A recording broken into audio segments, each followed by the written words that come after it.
Assalamualaikum warahmatullahi wabarakatuh. Perkenalkan, nama saya Syifa Nur Medina, NPM 2235107009 dari kelas 5B.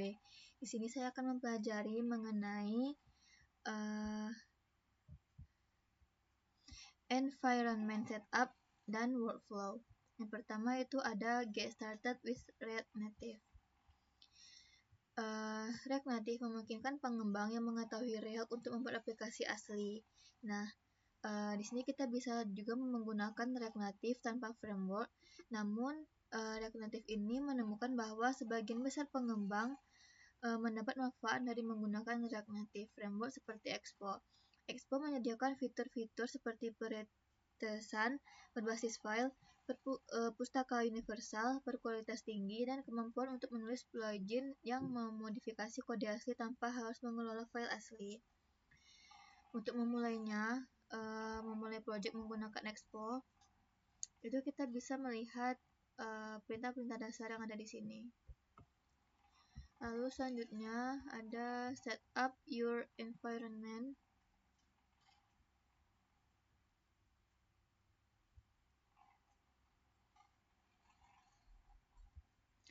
Set up your environment ini di project ini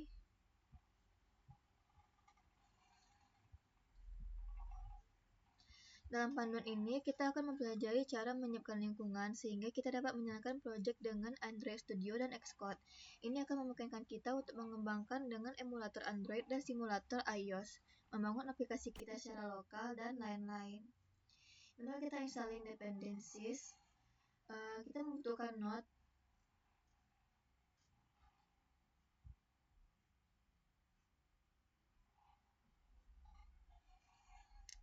kita translatekan dulu ke bahasa Indonesia.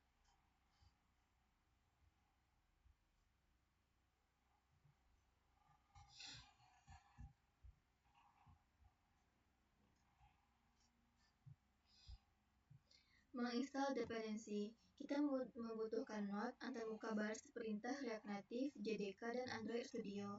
Kita dapat menggunakan editor pilihan kita untuk mengembangkan aplikasi. Kita harus menginstal Android Studio untuk menyiapkan alat yang diperlukan untuk membangun aplikasi React Native untuk Android. Lalu ada JDK. Lalu lingkungan pengembangan Android. Menyiapkan lingkungan pengembangan kita bisa agak membosankan jika kita baru mengenal pengembangan Android. Jika kita sudah terbiasa dengan pengembangan Android, ada beberapa hal yang mungkin perlu kita konfigurasikan. Dalam kedua kasus tersebut, pastikan untuk mengikuti beberapa langkah berikut dengan hati-hati. Yang pertama adalah menginstal Android Studio, lalu menginstal Android SDK, lalu mengkonfigurasikan variabel lingkungan Android_home seperti ini, lalu tambahkan alat platform ke pad seperti ini. Mempersiapkan perangkat Android. Jika kita memerlukan perangkat Android untuk menyalakan aplikasi React Native Android kita, ini bisa berupa perangkat Android fisik atau lebih umum, dan kita dapat menggunakan perangkat virtual Android yang memungkinkan kita meniru perangkat Android di komputer kita. Apapun itu, kita perlu menyiapkan perangkat untuk menyalakan aplikasi Android untuk pengembangan. Menggunakan perangkat fisik, jika kita memiliki perangkat Android fisik, kita dapat menggunakannya untuk mengembangkan sebagai pengganti AVD dengan mencolokkannya ke komputer menggunakan kabel USB dan mengikuti petunjuk di sini. Menggunakan perangkat virtual, jika kita menggunakan Android Studio untuk membuka, kita dapat melihat daftar perangkat virtual Android atau AVD yang tersedia dengan membuka AVD Manager. Setelah kita melakukan itu semua tadi, kita dapat berhasil menyiapkan lingkungan pengembangan kita. Lalu integration with existing apps.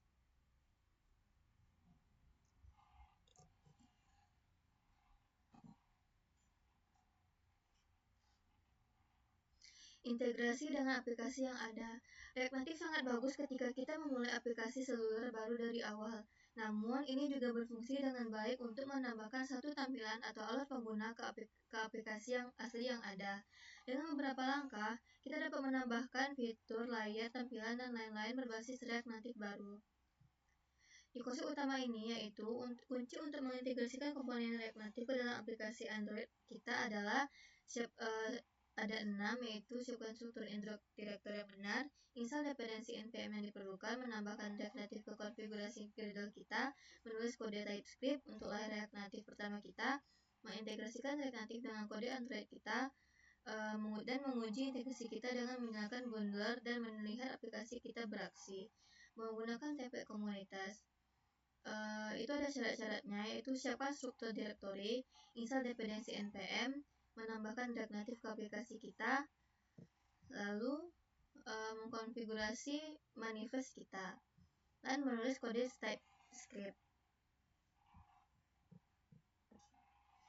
Lalu kita mengintegrasikan dengan kode Android kita, uji integrasi kita, integrasi TypeScript kita tadi. Lalu hasilnya akan seperti ini.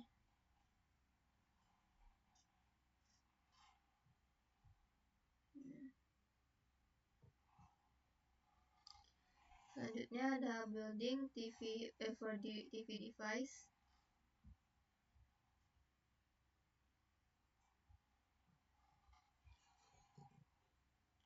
Building for TV device. Dukungan perangkat TV telah diimplementasikan dengan tujuan membuat aplikasi React Native yang ada berfungsi di Apple TV dan Android TV dengan sedikit atau tidak ada perubahan yang diperlukan dalam kode JavaScript untuk aplikasi.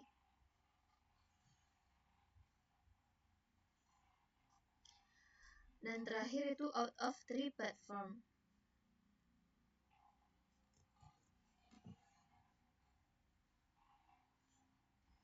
Platform di luar pohon. React Native tidak hanya untuk perangkat Android dan iOS. Mitra dan komunitas kami memelihara proyek yang membawa React Native ke platform lain, seperti dari Mitra itu ada React Native macOS, React Native Windows, dan React Native Vision OS. Dari komunitas itu ada React Native tvOS, React Native Web, React Native Eskia. Membuat platform React Native kita sendiri. Saat ini, proses pembuatan platform React Native dari awal tidak didokumentasikan dengan baik. Salah satu tujuan dari arsitektur ulang yang akan datang adalah untuk membuat pemeliharaan platform lebih mudah. Yang pertama ada bundling. Kita dapat mendaftarkan platform React Native kita dengan bundler JavaScript React Native Metro. Ini berarti kita dapat meneruskan dan itu akan mencari file JavaScript dengan akhiran platform example npx React Native bundler.example.js. Lalu kita masuk ke workflow. Yang pertama ada running on device.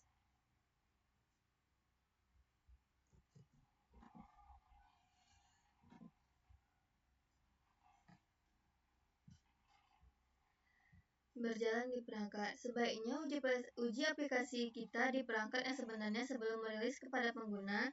Dokumen ini akan memandu kita melalui langkah-langkah yang diperlukan untuk menjalankan aplikasi React Native kita di perangkat dan menyiapkannya untuk produksi. Menjalankan aplikasi di perangkat Android. Yang pertama, aktifkan debugging melalui USB. Sebagian besar perangkat Android hanya dapat menginstal dan menjalankan aplikasi yang diunduh dari Google Play secara default. Kita harus mengaktifkan USB debugging dengan perangkat kita untuk menginstal aplikasi kita selama pengembangan. Lalu colokkan perangkat kita melalui USB. Lalu jalankan aplikasi kita menggunakan npm run Android. Di sini kita bisa menyambungkan ke server pengembangan dengan metode yang pertama itu menggunakan ADB reverse yang disarankan. Yang kedua menghubungkan melalui WiFi. Lalu membuat aplikasi kita untuk produksi. Kita telah membangun aplikasi hebat menggunakan React Native dan sekarang kita ingin merilisnya di Play Store. Prosesnya sama dengan aplikasi Android asli lainnya dengan beberapa pertimbangan tambahan yang diperlukan dipertimbangkan. Lalu fast refresh.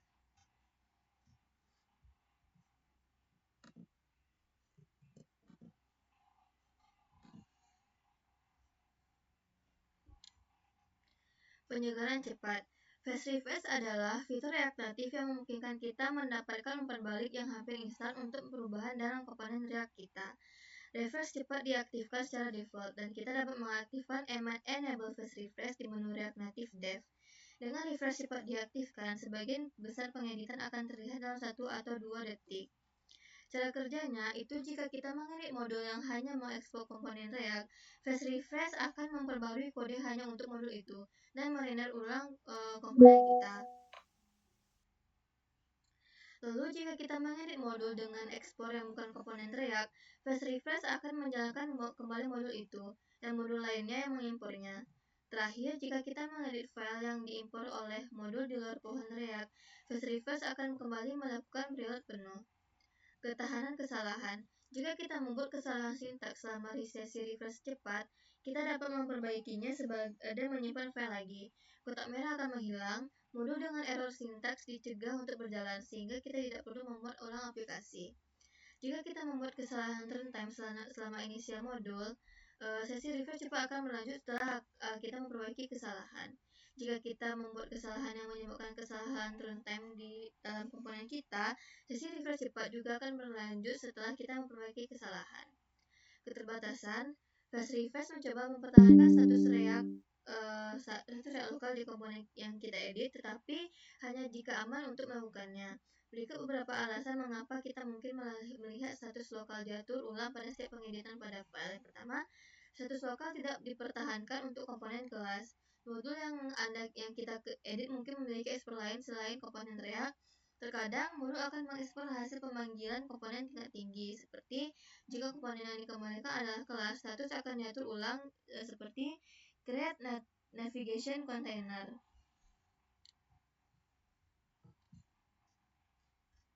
Lalu ada metro.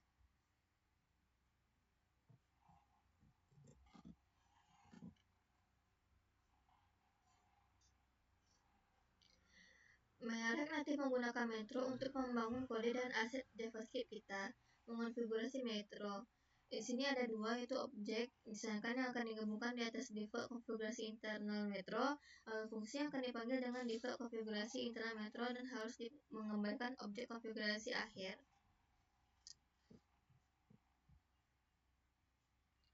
Lalu ada using library script.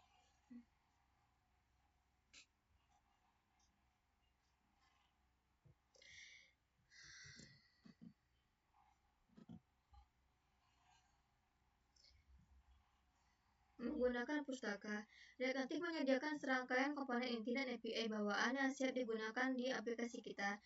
Jika tidak terbatas pada komponen dan API yang dibundle dengan React Native, React Native memiliki komunitas yang terdiri dari ribuan pengembang.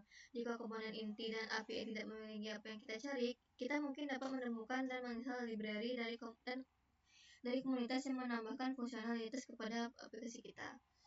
Itu yang pertama, memilih manajer paket, menginstal perpustakaan, menemukan kode asli di iOS, menemukan kode asli di Android, menemukan perpustakaan, dan menentukan kompatibilitas pustaka. Nah, lalu using TypeScript. Using TypeScript ini adalah page-not font. Lalu kita lanjut yang terakhir, yaitu upgrading to new version.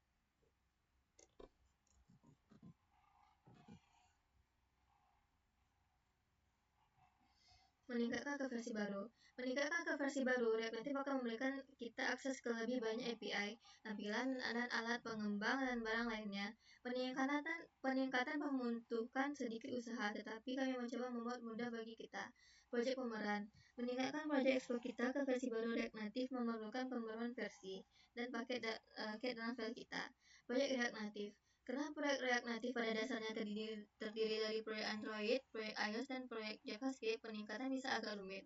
Upgrade Helper adalah alat web untuk membantu kita saat memutar akhirkan aplikasi dengan menyediakan rangkaian lengkap perubahan yang terjadi antara dua versi. Pilih versi, tingkatkan dependensi, tingkatkan file proyek kita. Baiklah, sekian penjelasan dari saya. Apabila banyak kurangnya, banyak salahnya, saya minta maaf. Assalamualaikum warahmatullahi wabarakatuh.